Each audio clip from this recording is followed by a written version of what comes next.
order to understand the role of the interpreter of a sign language, it is necessary to know the history of the deaf community, because in the course of time, the behavior of the hearing world towards deafness has radically marked the history of sign languages.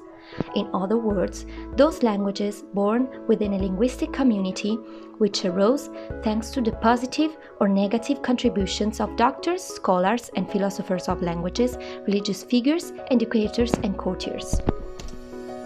The first observations on gestural communication date back to antiquity and continued until the 18th century when, thanks to Abbot Charles Michel de l'Épée, progress in the development of sign language began, so much so that institutes for the deaf using his manualist method became widespread. Unfortunately, from 1880, with the Milan Conference, in order to promote the oralist method, teaching signs in institutes and also the possibility of practicing them outside was drastically excluded. Only after 80 years, thanks to William Stokes' studies, there is a rebirth and discovery of the linguistic nature of sign languages that will finally generate in deaf people a sense of belonging to a community with its own culture and linguistic identity. Although deaf people consider themselves a large family, the sign language community is very stratified. And for this reason, we can distinguish different groups of people belonging to it. Native signers, deaf signers who have been using sign language for less time than the natives, and hearing signers, including the figure of the sign language interpreter. The sign language interpreter is the interpreter of a language for all intents and purposes that manifests itself in the visual gesture. In fact, while vocal languages can only say and must use gestures to show, sign languages can say and show at the same time. The profession of sign language interpreter has gone through several stages over time. In fact, until a few years ago, before it became a profession, it was the family members and acquaintances who understood visual gestural communication who played this role, but by using a well-phrased approach to protect the deaf person who was considered to be invalid both in hearing and acting. However, later, thanks to international events in which the role of the interpreter was required, interpreters became more and more aware of their role and the need for adequate training. The rethinking of this profession has only recently begun, thanks to the recognition of the importance of autonomy and equal opportunities to which the deaf person must have access. In fact, by understanding the needs of the deaf community, the interpreter can choose the most appropriate ways to convey the message in a clear way without adding elements neither on the content nor on the emotional level. The sign language interpreter translates from one language to another, just like their vocal language colleagues.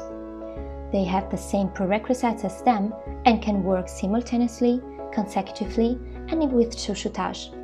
Today, thanks to the changes that have taken place, deaf people are more and more aware of the condition, and as a result, they have become aware of their own abilities. The interpreter must be trained so that they can be ready to meet their every demand. It is not the degree of deafness of the users of the service that counts, but rather the communication system they prefer to use. Today, the sign language interpreter works in many contexts that require specific training. This is why, in Italy, INGLESE has also been organizing the course for interpreters for several years. The course environment is innovative, and students are invited to think about what it means to be deaf on an emotional, cognitive, and relational level, and what it means for the deaf person to be able to trust an interpreter. The courses are organized both in the classroom and at distance and give particular importance to internships, as they are a way to create awareness of the students of the role, ethics, and decisions to be taken, as well to gain experience. The areas in which the interpreter can work are grouped into two macro categories: conference and liaison. Anyway, before, during, and after the assignment, it is a good idea for the interpreter to carry out a series of operations that will allow them to prepare properly, perform a good service, and understand what problems they have found. An important aspect is the need to work in team, as in the case of the profession of the deaf interpreter, who works with the hearing interpreter by translating into a sign language what the colleague translates from the vocal to another sign language. Or in the case of the interpreter for deafblind people, who translates into a tactile sign language or a language adapted to the user's residual field of vision, and in cases where international sign is required. In everyday life, there are many people who use the interpreting service. Video interpreting and video relay are two forms of remote interpreting that allow, thanks to a video call, communication between interpreter, deaf client, hearing person with whom the deaf client wants to communicate.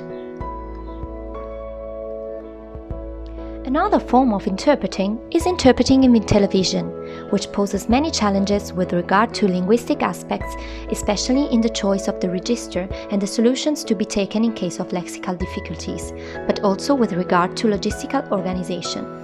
During the coronavirus emergency, hearing people in Italy saw more often the LIS interpreter on TV.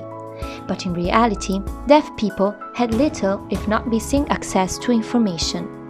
While the interpreters immediately moved to the main social network pages to keep them as informed as possible, INS had to fight to get those few services with LIS translation on TV.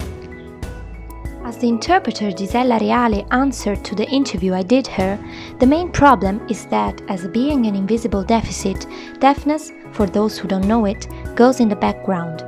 It is easier to adapt a sidewalk for a wheelchair because we are used to see it. But entering a world of silences that make a deafening noise is much more complicated. With their role, interpreters can help deaf people to understand a message said in a different language.